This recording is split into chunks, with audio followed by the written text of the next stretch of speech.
தமிழக வெற்றி கழகத்தின் சார்பாக 234 தொகுதியிலும் வெற்றி கழகத்துடைய தலைவர் வேட்பாளரை அறிமுகம் செய்தார். இன்று கோபிச்செட்டிப்பாளையம் சட்டமன்ற தொகுதியில் வேட்புமனு இன்று தாக்கல் செய்யப்பட்டிருக்கிறது. கோபிச்செட்டிப்பாளையத்தை பொறுத்தவரையிலும் சத்தியமங்கலம் உள்பட 9 முறை வெற்றி பெற்றிருக்கிறேன். இது மக்கள் எனக்கு அளித்திருக்கிற மாபெரும் கொடையாக நான் கருதுகிறேன். அந்த மக்களுக்கு கோடான கோடி நன்றி வழங்கி உங்கள் பாதங்களுக்கு நான் தெரிவித்துக் கொள்கிறேன்.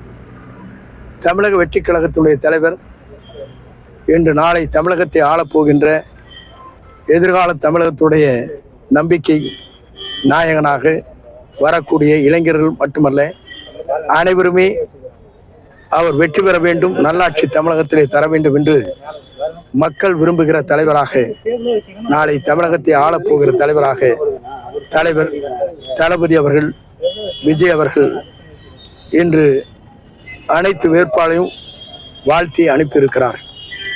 குறிப்பாக ஆண்டு முடிந்தவரும் சரி, ஆண்டு கொண்டிருப்பவர்களை காட்டிலும் புதிய ஒரு இயக்கம் தமிழகத்திலே உருவாக்கப்பட வேண்டும் என்பதுதான் மக்களுடைய கனவாக இருக்கிறது.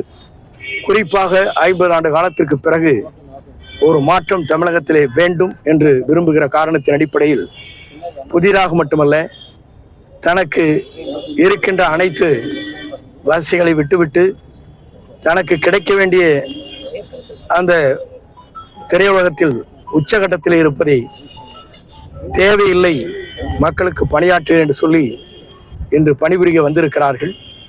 குறிப்பாக அவருடைய காலம் பொற்காலமாக அமையும்.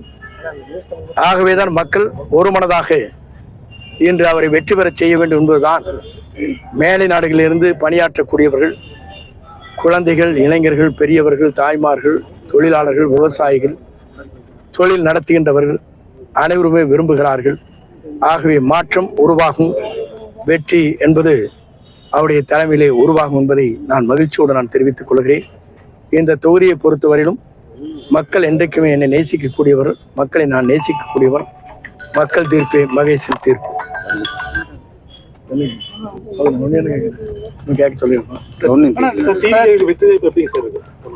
என்னை பொறுத்தவரையிலும் 234 தொகுதியிலும் வேட்பாளர் நிறுத்தப்பட்டிருக்கிறார்கள். ஆட்சி அமைவதை எந்த சக்தியாலும் மக்கள் சக்தி ஒன்று திரண்டிருக்கிறது. ஆட்சி உறுதியாக அமையும். கோட்டையிலே 2026 அவர் தேசிய கொடியை ஏற்றி வைப்பார். எடப்பாடி பழனிசாமி அவர்கள் இங்க பொதுக்கூட்டத்தில் பிரச்சாரம் பண்ணும்போது அதிமுக தான் இந்த தொகுதியில் ஜெயிக்கும், அந்த வெற்றி விழாவுக்கு நான் வருவேன் அப்படின்னு சொல்லியிருந்தாரு சார். இப்போ எப்படிங்க சார் வெற்றி வாய்ப்பு இருக்குது உங்களுக்கு? அவரை பொறுத்தவரை சொல்லிவிட்டு சென்றிருக்கிறார்கள். அவர் தொகுதியை களம் காண முடியுமா என்பதை நாளை தான் நீங்கள் பார்க்க போகிறேன். அதற்கான வேட்பாளர் நிறுத்தப்பட்டிருக்கிறது.